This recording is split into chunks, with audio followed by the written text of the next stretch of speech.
Bueno, no tiene demasiada importancia que no se alcancen a ver los nombres, porque no es el tema de lo que yo voy a hablar. Simplemente era como un modo de reafirmar el dibujo territorial. En este caso es el mapa que acompaña la edición de la correspondencia de Calfucurá, y simplemente están consignados allí los nombres, los topónimos que aparecen referidos en la correspondencia para situar algunos topónimos sobreviven, otros no, a otros se le han superpuesto otras denominaciones, huincas. Entonces el mapa cumple esa referencia fundamental para situar al lector de las cartas respecto de algunos determinados lugares. Lateralmente construye también, de la manera que Julio mostraba recién, también una red. Son los nombres de los lugares, de las ciudades, de los parajes que aparecen mencionados, referidos en la correspondencia, de manera que se superpone, aunque no está hecho con esa intención, a lo que recién mostraba Julio. Bueno, acá estamos nosotros ahora, ¿no es cierto? Acá estamos, y esto que aparece en esta línea es un camino, ¿no es cierto? Es una rastrillada, un antiguo camino que conectaba Concepción, ¿no es cierto?, con Huilmapu hasta la ciudad de Buenos Aires, ¿no es cierto? Es uno de los caminos más importantes. Este otro que vemos aquí, desde Valdivia, desde más al sur, es lo que se conocía como rastrillada de las Salinas Grandes, que están por aquí, las Salinas Grandes, o también viejo camino de los chilenos, aunque es anterior a los chilenos e incluso es anterior a los portugueses, ¿no es cierto? Esas huellas hechas por antiguos pueblos cazadores, incluso antes de la presencia del caballo por nuestras regiones. Bien, yo soy nacido aquí en la provincia de La Pampa, en el centro del país. Es, como ustedes saben, un territorio incorporado tardíamente al Estado argentino, ¿no es cierto?, post conquista del desierto.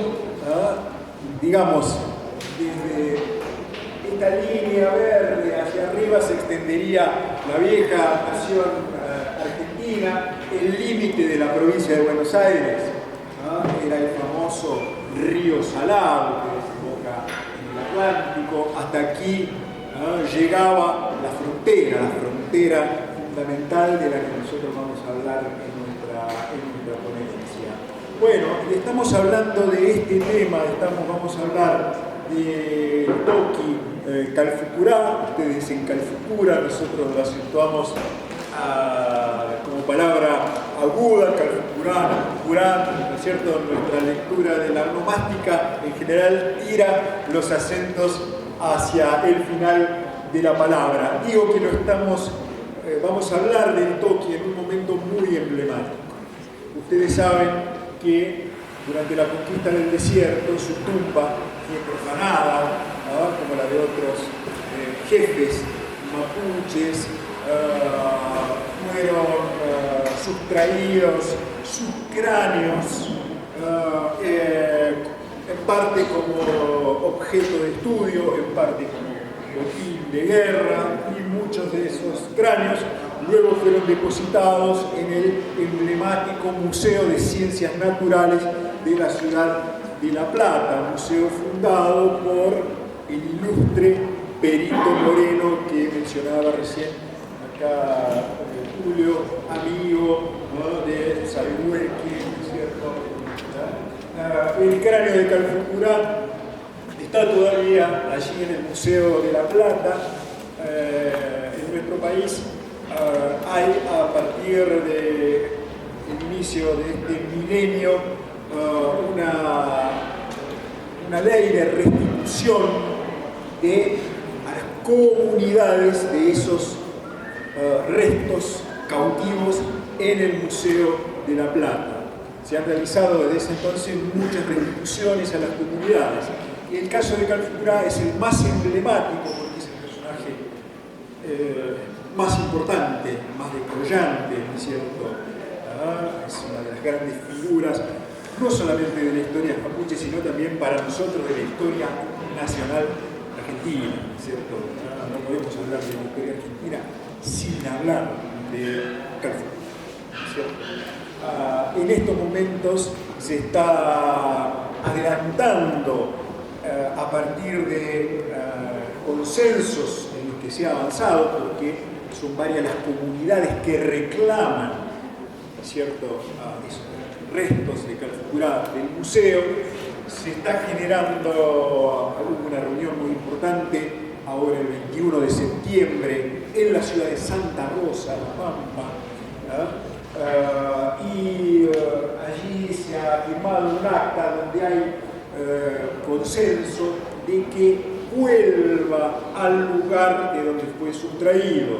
Estaba reclamado por comunidades de descendientes que viven en La Plata, por la comunidad cultural de Junín de los Andes, por una comunidad de Trequelauque, comunidad Cacique Pincén, y en La Pampa, en mi provincia, donde fue tan importante la presencia de Calfucurá, ha habido una tremenda negación de ese pasado y de esa figura a partir fundamentalmente de la construcción identitaria que hizo nuestra provincia, una provincia que además es muy joven, recién en 1951 dejó de ser territorio nacional y pasó a ser un estado provincial. Entonces, a partir de allí comienza una fuerte construcción identitaria. Esto es a ver qué íconos construyen nuestra identidad, nuestra joven, incipiente identidad. Y entonces, el imaginario pampeano, el pasado mítico, legendario, se va a construir en torno al legado ranquelche. Esto es, los ranqueles, pueblo mapuche, de raíz mapuche, que no quiere, que niega su mapuchidad. Esto es, pegándose al discurso de los conquistadores del desierto. Esto es, nosotros somos indios argentinos, los calfucuraches eran indios chilenos, ¿no es cierto? Negando incluso, lo que está amplísimamente documentado, que todos estaban emparentados de un lado y otro de la cordillera de los Andes, y que no existía Chile, que no existía Argentina, que existía igual Mapu, y eran todas sus redes de relaciones. Lo que pasa es que los discursos colonizadores, sobrevivir a esos discursos después de una derrota, sin dejarse impregnar por ellos, y es algo muy difícil. Nos tenemos que imaginar que es algo muy difícil no quedar involuntariamente cautivos de estos dispositivos del lenguaje. Esto es, tal como Calfucurá mismo dice en sus cartas: sí, yo soy chileno porque nací en Chile. ¿Vieron? Él mismo lo está admitiendo. ¿Cómo admitiendo qué? Sí, nací, lo está diciendo, nací del otro lado, nací en el Yaima, ¿cierto? Bueno, y estoy acá, y eso no lo digo para que sea leído en contra mía, lo digo, ¿cierto? Bien, entonces, vamos a hablar de las cartas de Calfucurá y sobre todo del tema de la traducción. Yo soy traductor, me interesa el tema de la traducción, el tema de la voz, como le decía recién a Susan, de cómo se oye la voz, a pesar de todas las mediaciones que esa voz ha sufrido, cómo tenemos que afinar el oído como para llegar a oírla, llegar a la punta de donde nace este discurso. El discurso no es esto que tengo acá, nace mucho antes y mucho más abajo. Bueno, a ver, ¿qué tengo yo que ir a buscar? ¿Qué hilito tengo que perseguir? Pero bueno, quería enmarcarlo en el contexto de esta inminente restitución, y yo estoy muy feliz, no por el chauvinismo provincial, ¿no es cierto?, de que vuelva a mi provincia, de que vuelva a mi lugar, sino porque también entiendo que si triunfaban las nociones de tipo familiar, se iba a disminuir la significación. Esto es, si la familia remunculada se lo lleva al cementerio de Junín de los Andes, se están llevando al abuelo al cementerio familiar, ¿no es cierto? Y eso le está restando potencia política a la restitución, sobre todo la restitución a un lugar de donde quiso ser borrado y donde fue sistemáticamente negado. Otra cosa muy importante es que hubo un consenso, también participa la Secretaría de Cultura de la provincia de La Pampa en esto.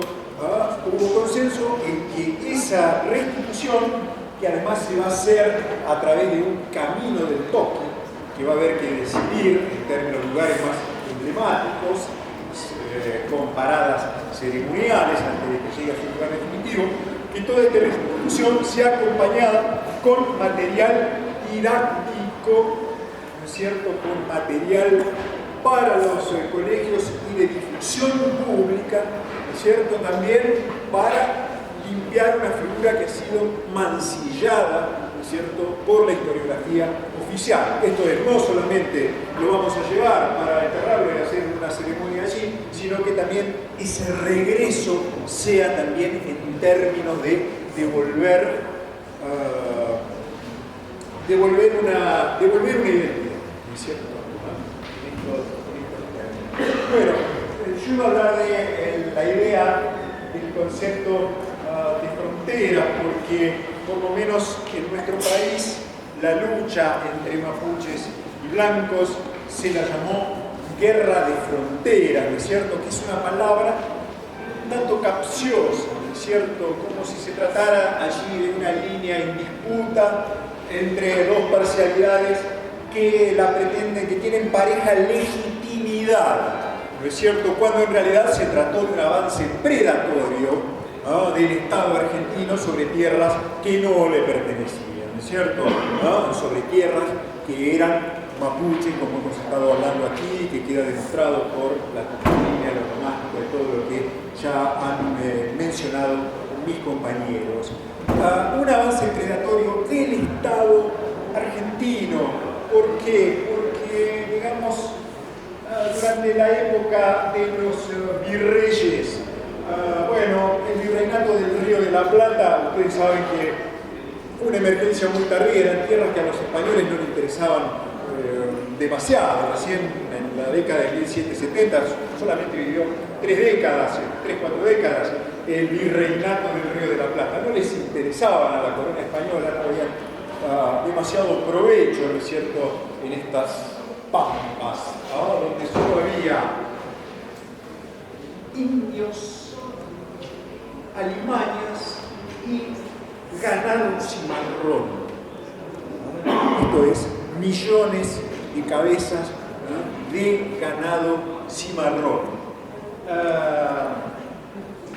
David Viñas, intelectual nuestro, en su minucioso abordaje, un ensayo que se llama Indios, Ejército y Fronteras, un libro de 1982, dice: una vez señalado lo esencial de los términos antagónicos del proceso que, como guerra de las vacas, condicione uno de los ejes centrales de la historia argentina en el siglo XIX, corresponde ver cuál es el nexo principal que une estos términos antagónicos y al mismo tiempo los pone en litigio.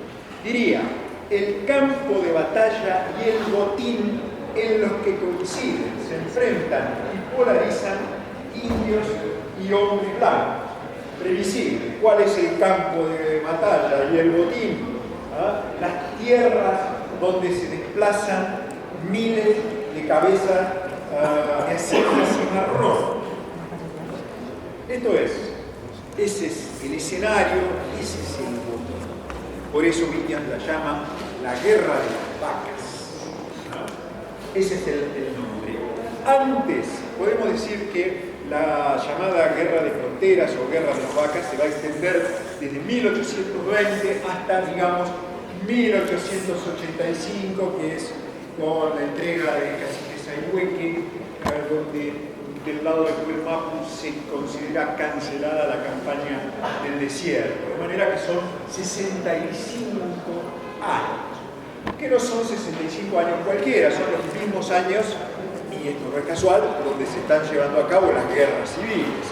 De manera que, en general, la historiografía argentina estudió por un lado las guerras civiles, la diferencia entre el federalismo y los unitarios, los centralistas y los federalistas, y por otro lado, la guerra con el indio, el problema del indio, como si eso fuera otra cosa que está perturbando aquí nuestras verdaderas luchas por la organización nacional, que son las luchas entre unitarios y federales. Bueno, no, señores, todo es parte del mismo paquete y por eso todo se va a resolver, ¿no es cierto?, como en el mismo impulso, en el mismo gesto, a partir de la emblemática batalla de Pavón en 1861 y sus consecuencias en las que ahora no me voy a extender. De manera que antes, digamos, mientras está el virreinato y hasta aproximadamente 1820, esto que llamamos la frontera,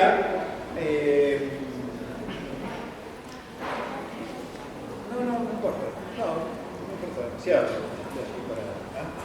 ¿Qué era? Era un lugar de encuentro. No había conflictividad. Esto es, Viñas va a decir, ¿qué había allí?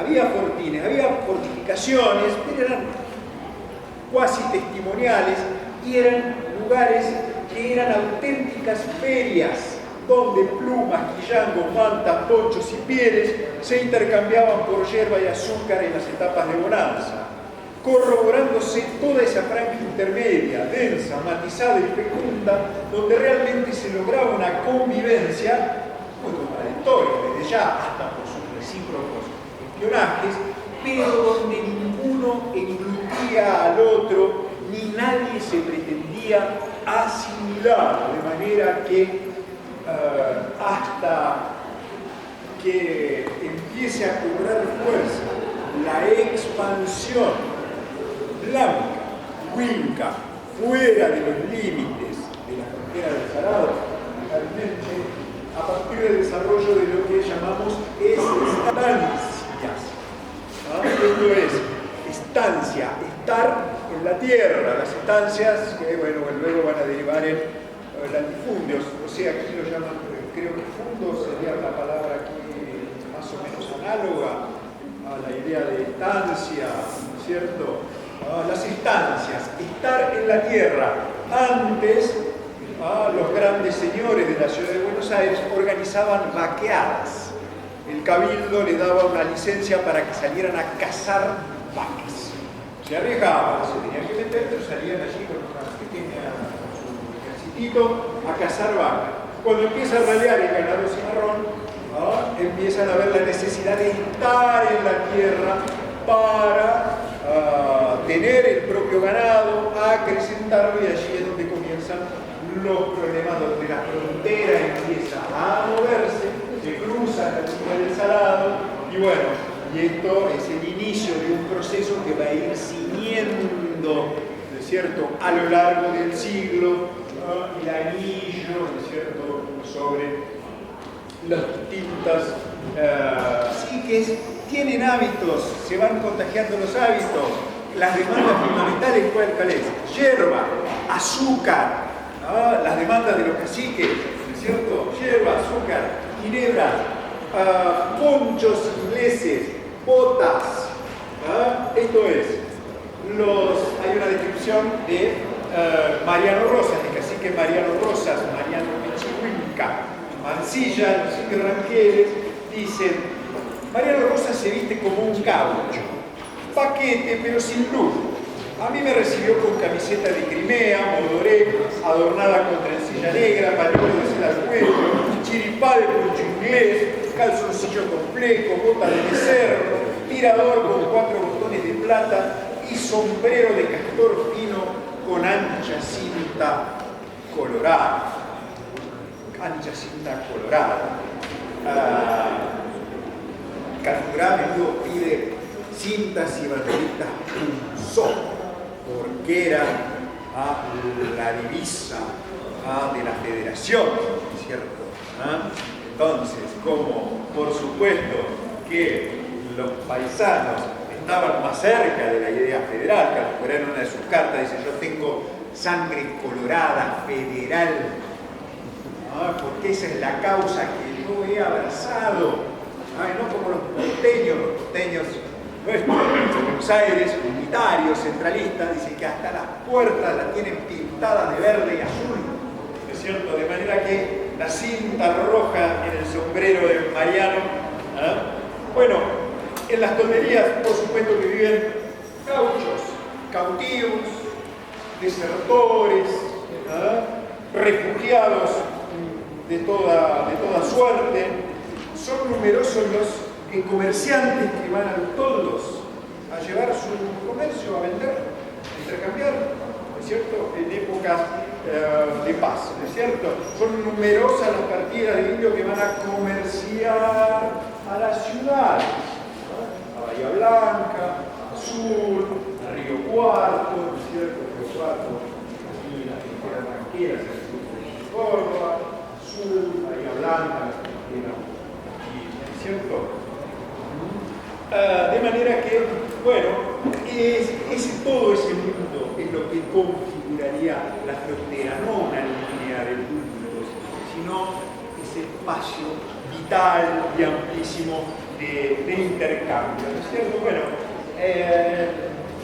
nosotros queríamos examinar justamente la frontera, estas ideas de la frontera como lugar de mediación, intercambio, de sincretismo cultural, donde, bueno, se permean unas a otras las culturas y sí, son tan parecidas, son tan iguales, que casi que no existe diferencia. Y de traducción, bueno, fundamentalmente se trata más en las cartas de Tokio, ¿no es cierto? Y no solamente por tomarlo de modo arbitrario, ya que tengo allí las cartas, sino porque a mí no ha dejado de llamarme la atención. Sí. Bueno, entonces este es como el preámbulo que voy a hacer y lo cierro. Porque Calfuera hace grandes esfuerzos para traducir. No solamente para traducir nociones, para explicarles a los jefes de frontera qué significa ser un jefe, qué significa, cómo, qué modo de gobierno tienen ellos, que está bien, él es el jefe de su región, pero nosotros no nos manejamos como se manejan ustedes. Yo no puedo tomar decisiones, yo tengo que juntar a todos mis caciques, ellos tienen que consultar después con su gente. Mansilla, cuando Mariano Rosas le diga algo similar, va a decir, claro, uno lo escucha a Mariano Rosas y uno siente que nosotros vivimos en una dictadura y que ellos viven en la democracia absoluta. ¿Es cierto?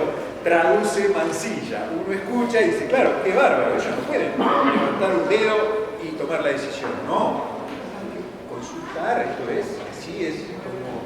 Bien, entonces, Calfuera explica, por ejemplo, lo que significan los tocayos.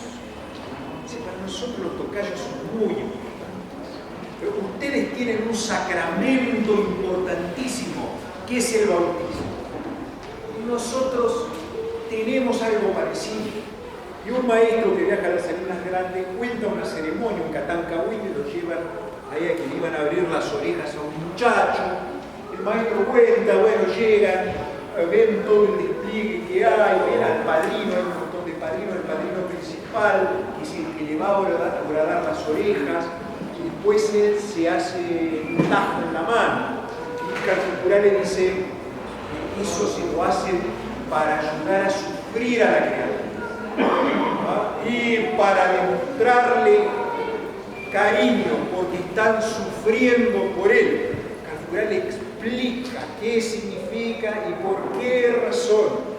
Porque cuando le envía a sus hijos, yo no me voy a olvidar que usted fue el padrino de mis hijos, le dice al comandante Barros. Es una institución muy importante en la legalidad. Le explica lo del casamiento. Usted sabe cómo es entre nosotros el casamiento. Se casó mi nieta, la hija de Nampurá. Van a venir a pagar a una muchacha, como es costumbre entre nosotros, y es una gran fiesta, es muy lucido. Le explica lo que son las rogativas. Yo converso con Dios todos los años. Esa impresión debe de ser traducción de algo. ¿Por qué lo dice amigo? Conversar con Dios. Debe ser la traducción de alguna forma que hace el lenguaraz, porque lo dice con varios traductores. Bien, esto es. Para cerrar, quería leerles fragmentos, pero me fui en el prólogo, ¿no es cierto? Me interesaba entonces el lugar de la frontera como lugar de traducción, pero de esa traducción en sentido amplio de la que hablamos hoy, ¿no es cierto? La traducción de mundos, la traducción de sistemas culturales, de apuesta por el diálogo y en definitiva un espacio que Calfucurá propone licuar en un americanismo compartido, en una de sus cartas más famosas, escritas 5 meses antes de su muerte.